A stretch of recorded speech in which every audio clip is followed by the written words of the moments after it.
Hello, my love, and welcome to another episode of Vampire Builders. Your host here, Michelle Hext.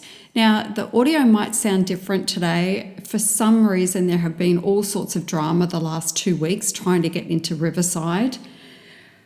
I can't figure it out and it's doing my head in. So I will, between now and next week, I will have something figured out, but hopefully you can handle the quality of the audio today.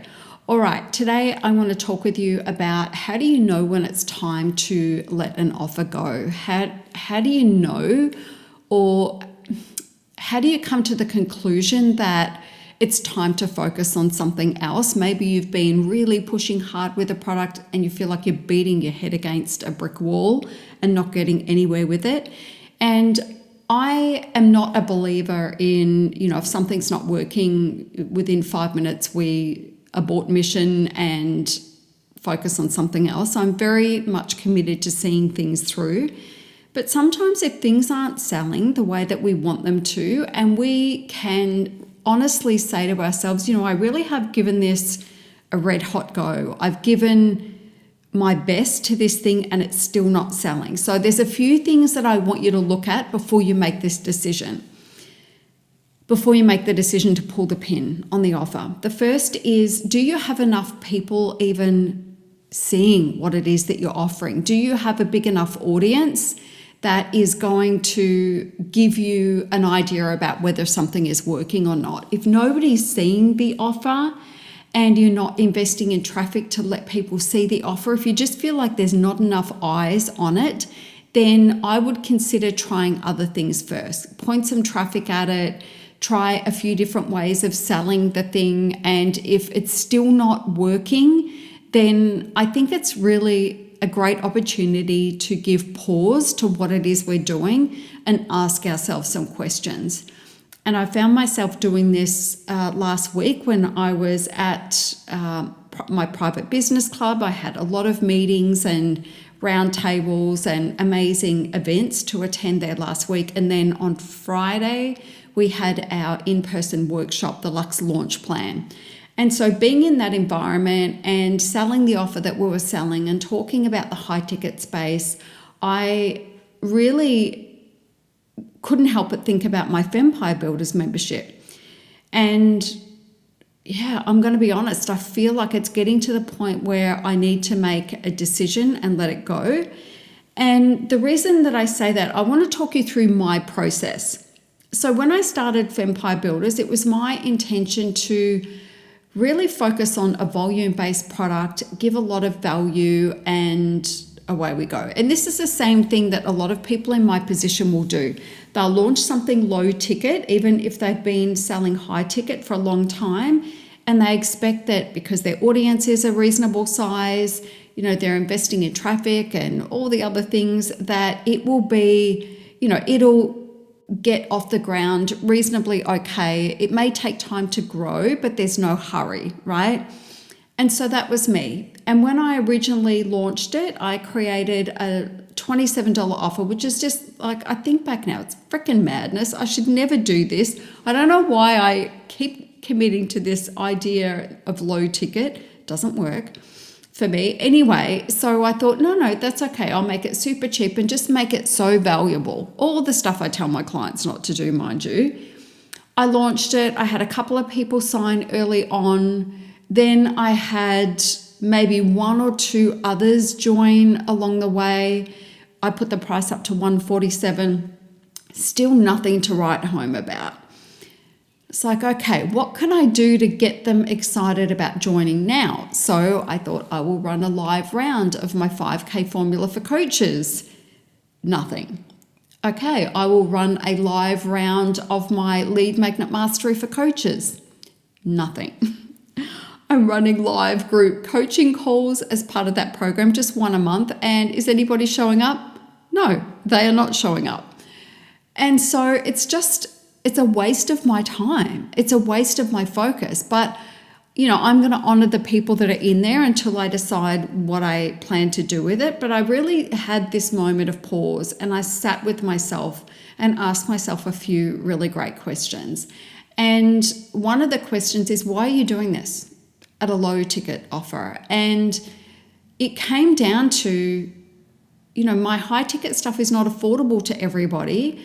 And so I decided that I would create something, and this is not the first time I've done this, of lower price point to accommodate those people. It's not my job to accommodate those people. I have a podcast. I have a YouTube channel. I have an email list. I have social media content. I don't owe anybody a low ticket offer. So that was the first thing. It's like, why am I doing this? And it's like, people just don't value that from me. I know low ticket memberships work. They do work. They work really well for other people. But if I ask myself, is this really what I want? The answer is no. I feel like I'm doing it for other people, not for myself. And so that's the first thing that I have to go through. Okay, cool. So there's no point me trying to service the low ticket market because my people don't want low ticket from me, and I also don't really love it. And then the next question that I ask myself is, if I could go back and make the decision about launching this again, would I make the same decision? And the answer is no. And this realization that I'm doing it for other people, this realization that it's not working, and it's not working.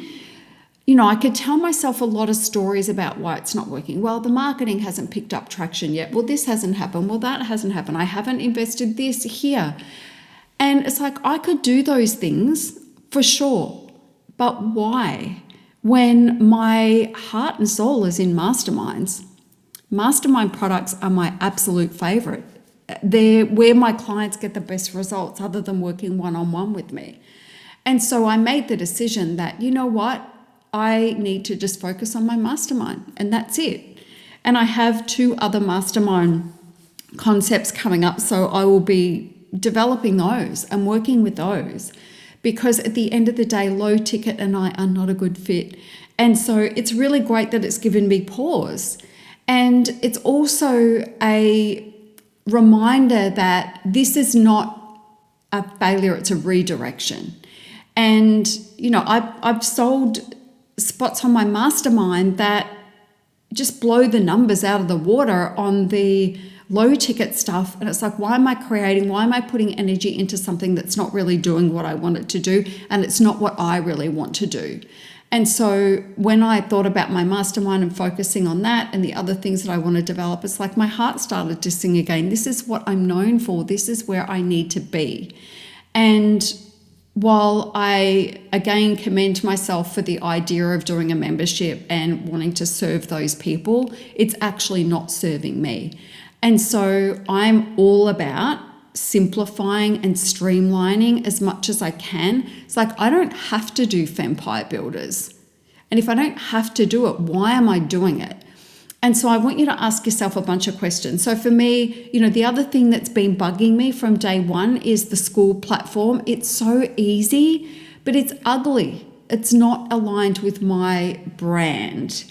And so if this thing had taken off, I would have stayed there. It would have been fine. I wouldn't have questioned it.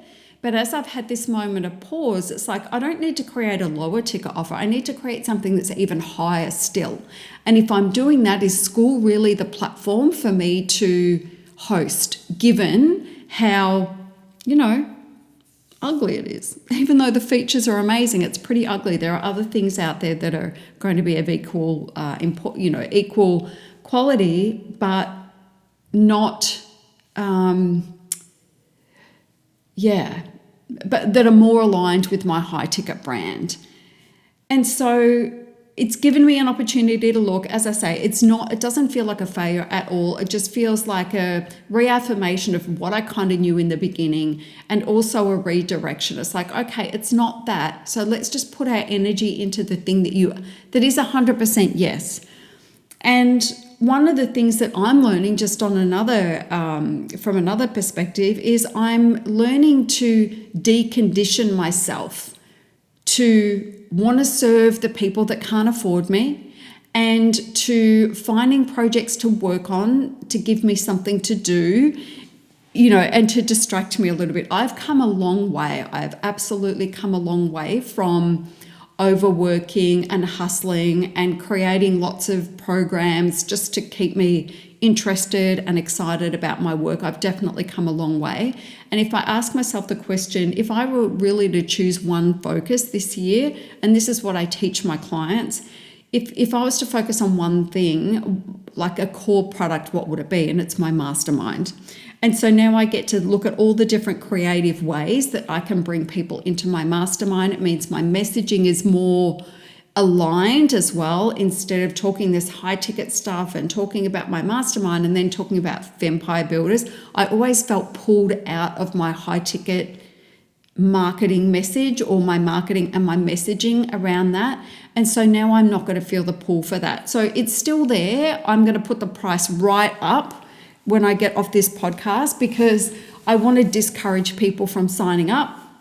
Not that I feel like that's going to happen, but it's always the way, right? When you decide you're going to pull the pin on something, that's typically when you get that one sale. So I'm going to go and put the price up to discourage people and serve the people that I've got in there until I, really make a solid decision and then make the move. And then, away we go.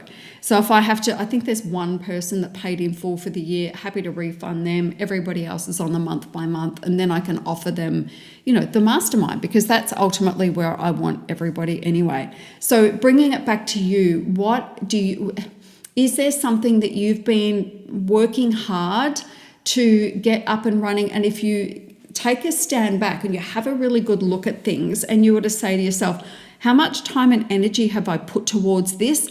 And has it been worth it?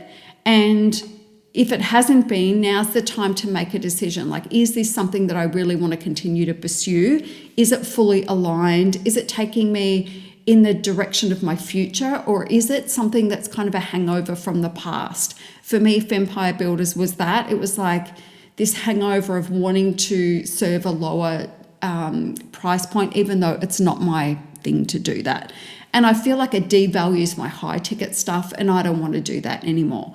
So if you have been pushing something and it's feeling like you're pushing shit uphill a little bit, it's feeling like it doesn't matter what you do, you can't make it work, really just check in and ask yourself, is this really for me? And if it's not, what would I do instead? And I gave you a couple of really cool questions at the start of the podcast, so hopefully you jotted those down because I can't remember what they are right now. But go back and listen to that beginning part so you can ask yourself really good questions about the product. And if it's not a good fit, it's okay to let it go and to move on to something that is more aligned for you. Anyway, that is it. I will see you next week. Bye for now.